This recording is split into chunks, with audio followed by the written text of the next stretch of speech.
বাড়িতেই তৈরি হয়ে গেল একদম রেস্টুরেন্টের মতো গোবি মাঞ্চুরিয়ান। আপনারা যে কোনো সময় বানিয়ে ফেলুন। দেখুন কি ভালো হয়েছে, একদম সফট আবার ক্রাঞ্চিও। Hello, welcome to Madhu's kitchen BNG. কেমন আছেন আপনারা?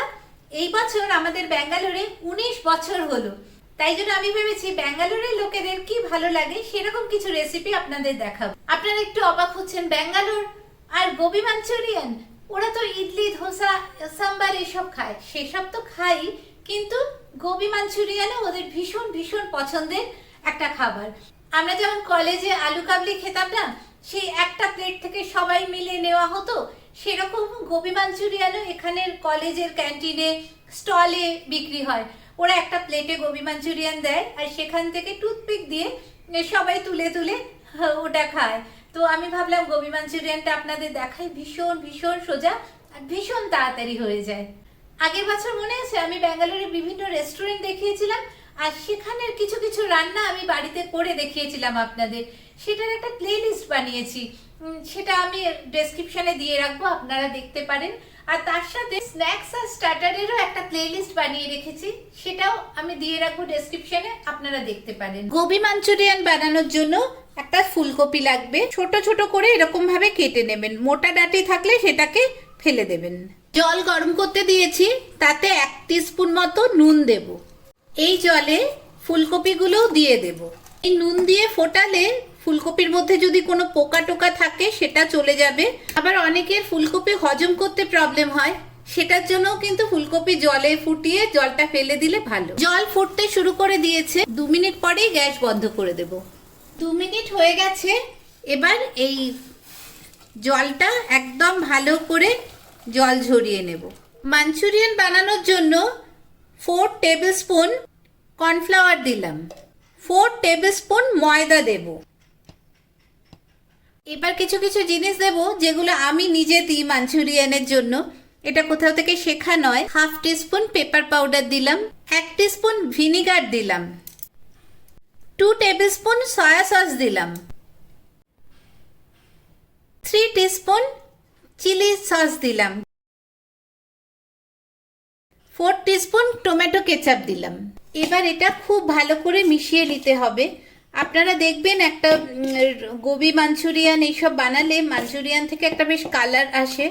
আমি কোনো কালার ব্যবহার করলাম না, এটা দিলে কি হবে, একটা কালারও আসবে আর একটা খুব সুন্দর টেস্ট আসবে। 1/2 টিস্পুন রেড চিলি পাউডার দেব, 1 tablespoon ginger garlic paste. আবার খুব ভালো করে মিশিয়ে নেব। খুব সামান্য করে করে জল দেব, খুব সামান্য করে করে, বেশি জল দিলে কিন্তু হবে না। দেখুন ব্যাটারটা তৈরি হয়ে গেছে। ফুলকপিগুলো এর মধ্যে দিয়ে দিলাম। এবার ফুলকপিগুলোকে খুব ভালো করে এই ব্যাটারে মাখাতে হবে।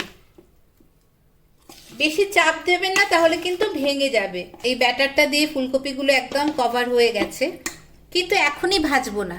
এইটা যদি তুলে নিয়ে ভাজি তাহলে পাকোড়া হয়ে যাবে, কিন্তু আমরা তো মাঞ্চুরিয়ান বানাচ্ছি। আরও 1-2 চামচ ওপর থেকে কর্নফ্লাওয়ার দিয়ে দেব।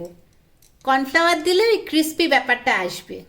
এবার আবার মিশিয়ে দেবেন। আমায় অনেক দিন আগে একজন জিজ্ঞেস করেছিল যে বেসন আর কর্নফ্লাওয়ার দিলে আলাদা কি হয়।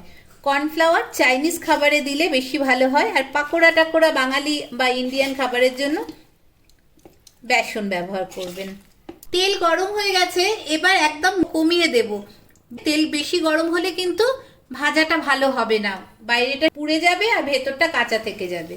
একটু খেয়াল করবেন, একসাথে কিন্তু দিয়ে দেবেন না।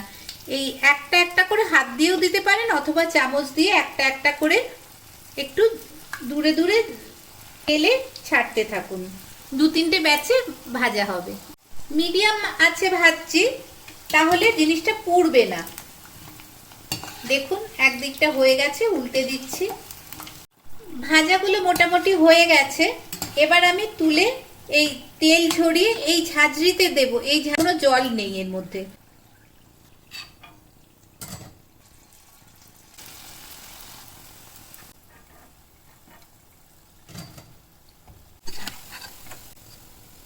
মাঞ্চুরিয়ানগুলো খুব ভালো ভাজা হয়ে গেছে। এবার আরো ক্রিস্পি করার জন্য এবার আবার একবার ডিপ ফ্রাই করব। প্রথমবারে মিডিয়াম আছে ভাজাগুলো করে নিয়েছি। এবারে তেল খুব গরম হয়ে গেছে, এবার আবার একবার ভেজে নেব।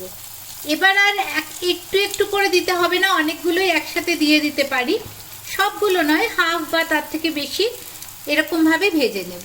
ভেতরটা অলরেডি ভাজা হয়ে গেছে, তাই জন্য শুধু ওপরে একবার করে হাই ফ্লেমে ভেজে নিচ্ছি, তাহলে রঙটা আসবে। হাই ফ্লেমে ভাজা হচ্ছে, তাই বেশিক্ষণ ধরে ভাজতে হবে না, এটা তো ভাজাটা হয়েই আছে, শুধু রঙের জন্য এটা একবার করে এরকম ভেজে নেব। দেখুন কি সুন্দর এবার কালারটা এসে গেছে।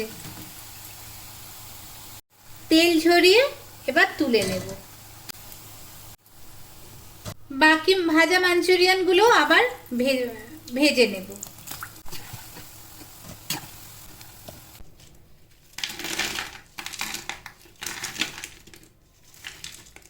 আওয়াজ শুনে দেখুন বোঝা যাচ্ছে কি সুন্দর ক্রিস্পি হয়েছে।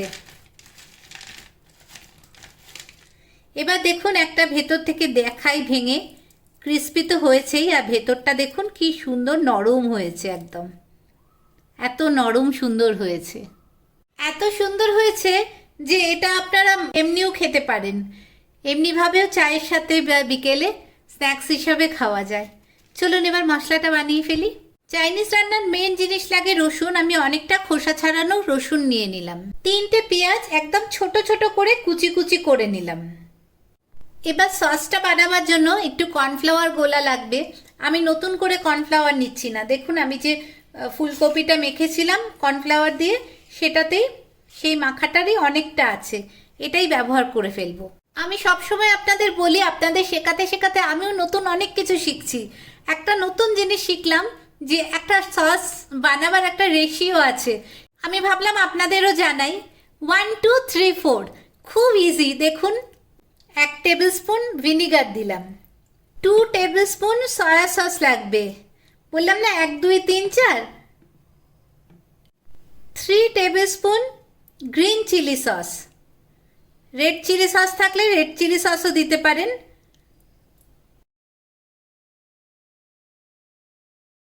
4 টেবিল স্পুন টমেটো কেচাপ।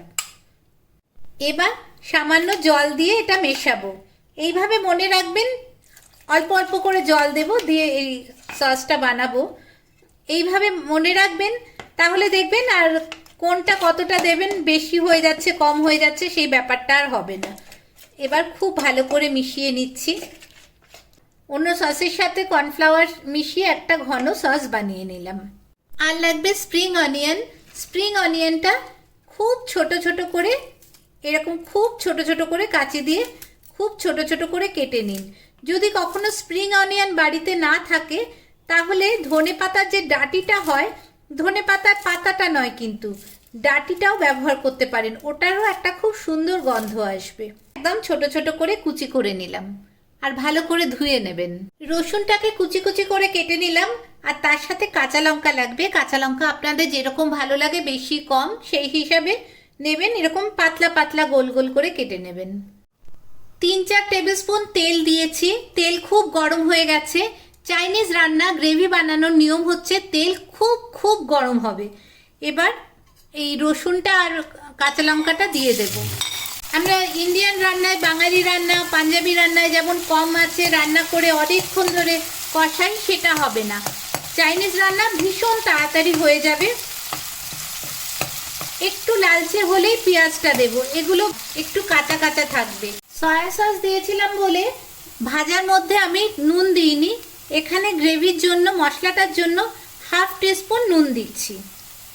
রসুন থেকে একটা সুন্দর গন্ধ বেরোতে শুরু করেছে, একটু লালচে কালার এসেছে, আর এত সুন্দর যেই গন্ধ বেরোতে শুরু করবে তক্ষুনি পেঁয়াজটা দিয়ে দেব। পেঁয়াজটাও খুব ভালো করে ভাজা হবে হাই ফ্লেমে, এটাও কিন্তু হাই ফ্লেমে ভাজাটা হবে।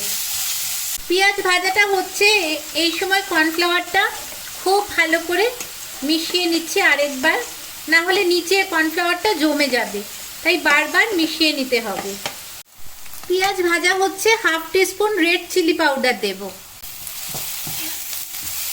পেঁয়াজটা ভাজা ভাজা হয়ে গেছে, দেখুন একদম নরম কিন্তু হয়ে যাবে না, একটু মুখে দিয়ে দেখবেন একটু কাঁচা কাঁচা থাকবে, সেরকম অবস্থায় এই যে সসটা আছে এই সসটা পুরোটা এর মধ্যে ঢেলে দেব আর খুব তাড়াতাড়ি এটাকে মিক্স করতে থাকবো।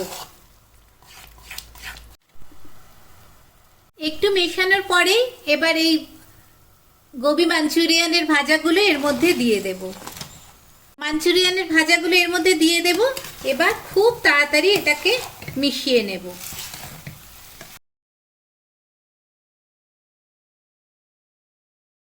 এবার ওপর থেকে এই স্প্রিং অনিয়ন ছড়িয়ে দেব।